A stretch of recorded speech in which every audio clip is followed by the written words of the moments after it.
కుల రాజకీయాలకు care of address Bihar. ఇక్కడ ఎన్నికలంటేనే యాదవ్ల బలం, కుర్మీల మద్దతు, మహిళల సపోర్టు, యువత ఓటు గురించే చర్చిస్తారు. కానీ ఈసారి లెక్కలు మారాయి, చరిత్ర మారబోతోంది. బీహార్ పవర్ పాలిటిక్స్ ఇప్పుడు కొత్త మలుపు తిరుగుతోంది. బీహార్ కులగణన తర్వాత ఓ సామాజిక వర్గానికి పెరిగిన సంఖ్యాబలం వాళ్లను ఎన్నికల అంపైర్ గా, కింగ్ మేకర్ గా నిలబెట్టింది. వాళ్లే దళితులు.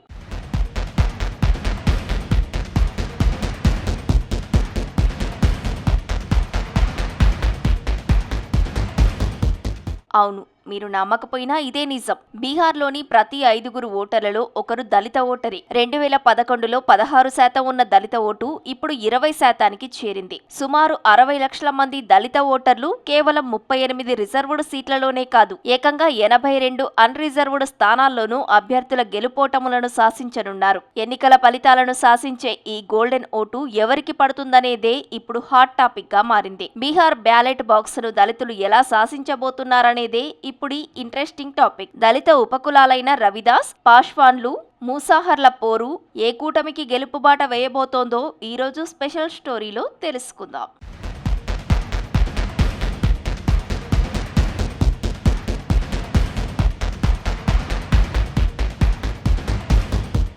బీహార్ అసెంబ్లీ ఎన్నికల్లో ఈసారి దళితులే కింగ్ మేకర్లుగా మారనున్నారు. సాధారణంగా మహిళలు, యువతే అభ్యర్థుల భవితవ్యాన్ని నిర్ణయిస్తారనే టాక్ ఉంది. కానీ ఈసారి ఎన్నికల ఫలితాలను డిసైడ్ చేసేది మాత్రం ఎస్సీలే. రాష్ట్రంలో ప్రతి 5వ ఓటరు దళితులే. ఎస్సీలకు కేటాయించిన 38 నియోజకవర్గాలే కాదు, చాలా నియోజకవర్గాల్లో 20% కంటే ఎక్కువ మంది దళిత ఓటర్లే ఉన్నారు. మొదట ఎన్డీఏకు పూర్తి మద్దతు ఉన్న ఈ వర్గం జేడీయూ, ఆర్జేడీతో జట్టు కట్టడం వంటి పరిణామాలతో కొంత మార్పు చోటు చేసుకుంది. ఈసారి కొత్తగా ఏర్పడబోయే ప్రభుత్వానికి వీరు ఓట్లు కీలకం కానున్నాయి. రాజకీయంగా, ఆర్థికంగా ఎవరు ఈ సామాజిక వర్గాన్ని హామీలతో ఆకట్టుకుంటారో వారికే ఎస్సీల ఓట్లు పడే ఛాన్స్ ఉంది.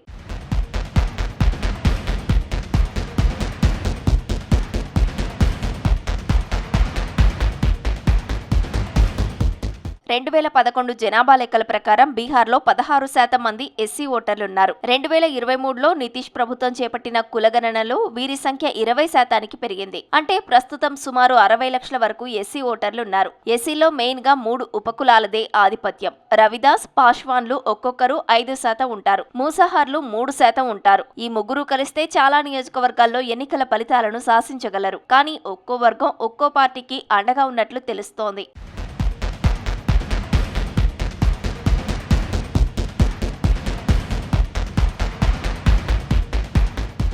గత అసెంబ్లీ ఎన్నికల్లో 40% దళిత ఓటర్లు ఎన్డీఏకు మద్దతిచ్చారు. మహాగఠబంధన్ కు 25% మద్దతిచ్చారు. 35% మంది ఇతర పార్టీల వైపు మొగ్గారు. అందులో ఎక్కువ మంది పాస్వాన్లు, లోక్ జనశక్తి పార్టీకి ఓటేశారు. 2020 ఎన్నికల్లో లోక్ జనశక్తి పార్టీ ఎన్డీఏ నుంచి విడిపోయి సింగిల్ గా పోటీ చేసింది. 32% మంది పాస్వాన్లు లోక్ జనశక్తికి ఓటేశారు.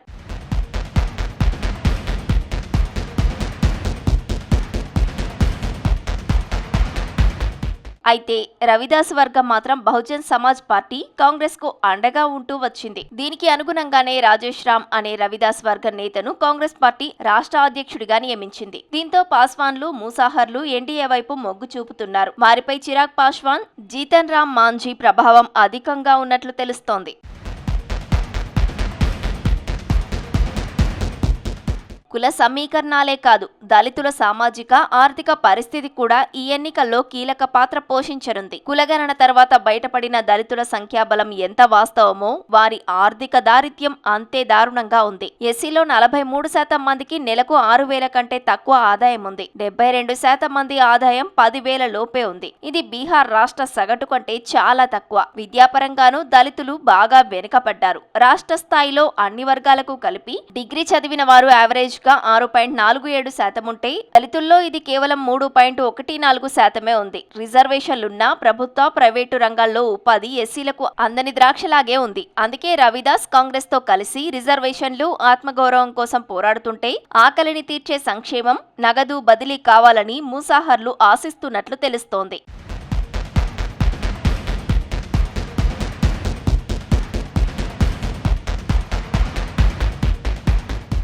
ఎన్నికలంటే రాజకీయం ఒక్కటే కాదు, రాజకీయ పార్టీలు ప్రజలకు ఇచ్చే హామీలు కూడా. బీహార్ ఎన్నికల్లో అధికార ఎన్డీఏ కూటమి అధికార పీఠం కోసం పోరాడుతున్న మహాగఠబంధన్ బీహారీలపై వరాల జల్లులు కురిపిస్తున్నాయి. తాము అధికారంలోకి వస్తే వేల కోట్ల రూపాయలను జన సంక్షేమం కోసం ఖర్చు చేస్తామని చెబుతున్నాయి. పవర్ లో ఉన్న పవర్ అలాంటిది. అందుకోసమే బీహార్ ఎన్నికల్లో ఓటర్లను ఆకట్టుకునేందుకు అన్ని పార్టీలు భారీ హామీలను ప్రకటిస్తున్నాయి.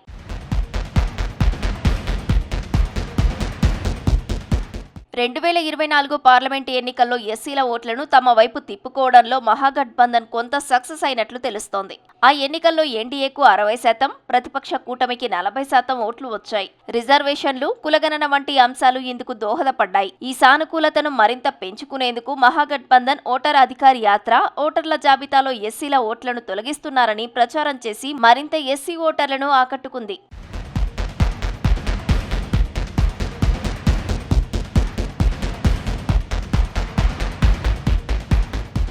ముఖ్యంగా మహిళల్ని, నిరుద్యోగులను, యువతను తమ వైపు తిప్పుకునేందుకు ఇంతకు ముందెన్నడూ లేని విధంగా వరాల జల్లు కురిపిస్తున్నాయి. బీహార్లో ఇండియా కూటమి అధికారంలోకి వస్తే జీవికా దీదీ కమ్యూనిటీ మొబిలైజర్లకు నెలకు 30,000 చొప్పున జీతం ఇస్తామని చెప్తున్నాడు తేజస్వి యాదవ్. అంతేకాదు, వారిని పర్మనెంట్ చేస్తామని హామీ ఇచ్చారు. వారు తీసుకున్న రుణాలను మాఫీ చేయడంతో పాటు వడ్డీ లేని రుణాలు కూడా ఇస్తామన్నారు. 5 లక్షల వరకు బీమా సదుపాయం కల్పిస్తామన్నారు తేజస్వి.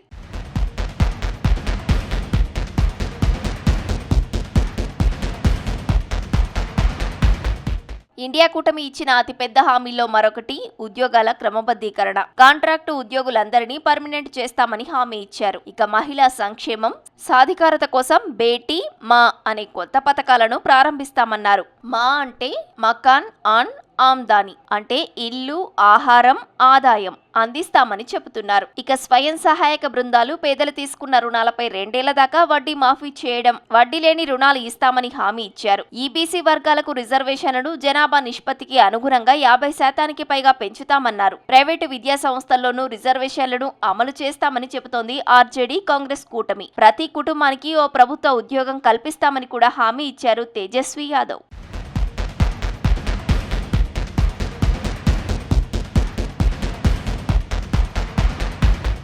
ఇక జేడీయూ, బీజేపీ కలిసున్న ఎన్డీఏ కూటమి కూడా భారీ హామీలను ప్రకటించింది. ఇప్పటికే నితీష్ కుమార్ ప్రభుత్వం అమలు చేస్తున్న నిశ్చయ్ పథకాలను కొనసాగించడంతో పాటు విస్తరిస్తామని చెబుతున్నారు. ఇక వికాస్ మిత్రలుగా పిలిచే గ్రామీణ సంక్షేమ ఉద్యోగులకు డీఏతో పాటు స్టేషనరీ భత్యాలను పెంచుతామన్నారు. వారి డిజిటల్ కార్యకలాపాల కోసం టాబ్లెట్లు కొనుగోలు చేసేందుకు 25,000 అందిస్తామని చెప్పారు. ఇక Nishchay self help allowance scheme కింద 20 నుంచి 25 ఏళ్ల వయసు గల నిరుద్యోగ గ్రాడ్యుయేట్లకు నెలకు 1,000 రూపాయలు అందిస్తామన్నారు. మహిళా ఓటర్ల కోసం ప్రత్యేక ప్యాకేజీలను ప్రకటించింది ఎన్డీఏ కూటమి. గతంలో ప్రభుత్వం ప్రకటించిన మై బెహన్ మాన్ యోజన వంటి పథకాలతో మహిళలకు 10,000 ఆర్థిక సాయం అందించింది. వితంతు పెన్షన్లను 400 నుంచి 1,400కు పెంచుతామని చెప్తోంది. పదవీ విరమణ చేసిన 95,000 మంది ఆశా, 4,600 మంది ఆరోగ్య సంరక్షణ కార్యకర్తలకు గౌరవ వేతనాలను పెంచింది. తక్కువ వడ్డీతో రుణాలు అందించింది.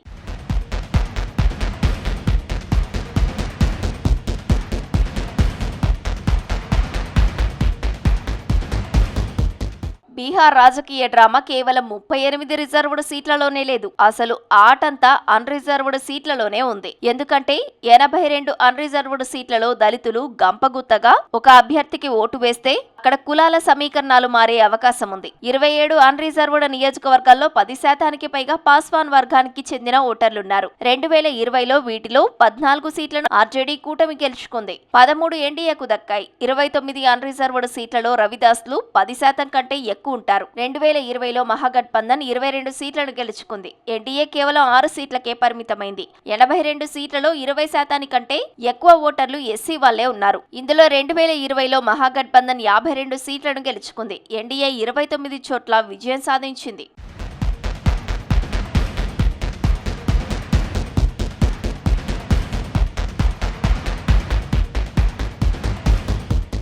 ఏదేమైనా ఇంకొన్ని రోజుల్లోనే బీహార్లో ఎన్నికలు జరగనున్నాయి. నవంబర్ 14న ఫలితాలు వస్తాయి. కీలక పొత్తుల్లో బీజేపీ, జేడీయూ, ఎన్డీఏ కూటమిగా బరిలో ఉన్నాయి. మరోవైపు ఆర్జేడీ, కాంగ్రెస్ నేతృత్వంలో మహాగఠబంధన్ పోటీలో ఉంది. రాజకీయ వ్యూహకర్త ప్రశాంత్ కిషోర్ స్థాపించిన కొత్త పార్టీ జన్సురాజ్ పార్టీ కూడా గ్రౌండ్ లో దిగింది. దాంతో బీహార్ ఎన్నికల్లో ట్రయాంగిల్ ఫైట్ కొనసాగుతోంది.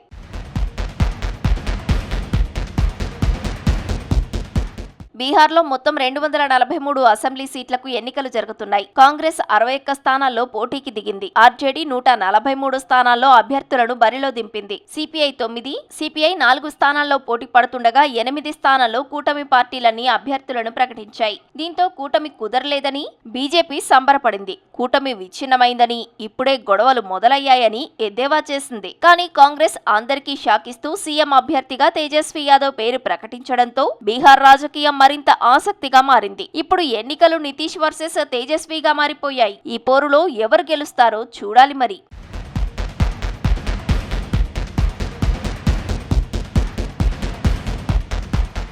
నవంబర్ 14న వెలువడే బీహార్ ఫలితాలు నితీష్ వర్సెస్ తేజస్వి పోరు మాత్రమే కాదంటున్నారు విశ్లేషకులు. ఇది బీహార్ దళితుల సంక్షేమం వర్సెస్ సామాజిక న్యాయం ఫైట్ అని చెప్తున్నారు. దళితులు ఎవరిని కింగ్ మేకర్లుగా నిలబెడతారో చూడాలి మరి.